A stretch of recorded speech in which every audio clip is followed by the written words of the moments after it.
দারুণ ছন্দে থাকা কলম্বিয়ার বিপক্ষে লড়াইয়ে কুলিয়ে উঠতে পারল না ঘানা। আর্জেন্টিনার বিপক্ষে হেরে কেপ ভার্দের বিদায়ের পর আফ্রিকার আরেক দেশ ঘানাও বিদায় নিল দক্ষিণ আমেরিকান প্রতিপক্ষের বিপক্ষে হেরে।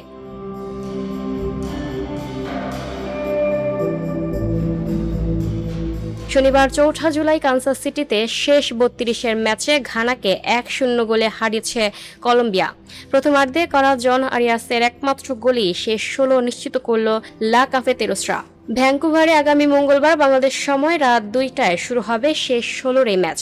এই ম্যাচ দিয়ে রাউন্ড অফ ৩২-এর পর্বের সমাপ্তি ঘটল। কানসাস সিটিতে ঘানার বিপক্ষে একচেটিয়া আধিপত্য দেখিয়েছে কলম্বিয়া। ৬২% বল পজিশন রেখে ২০টি শট নিয়েছেন লা কাফেতেরোসরা, যার মধ্যে ৮টি শট লক্ষ্যে ছিল। অন্যদিকে ঘানার ৮টি শটের একটিও লক্ষ্যে ছিল না। ম্যাচের ১৪তম মিনিটেই লিড পায় কলম্বিয়া। লুইস সুয়ারেজের বাড়ানো পাস থেকে দারুণ গোল করেন জন এরিয়াস। ৫৭ মিনিটে ঘানার জালে দ্বিতীয়বার বল পাঠায় কলম্বিয়া। লুইস দিয়াজ গোলের উল্লাসে মাতান লা কাফেতেরোসদের, কিন্তু ভিএআর দেখে গোলটি অফসাইডের কারণে বাতিল করেন রেফারি। শেষ পর্যন্ত ন্যূনতম ব্যবধান ধরে রেখেই শেষ ১৬ নিশ্চিত করে কলম্বিয়া।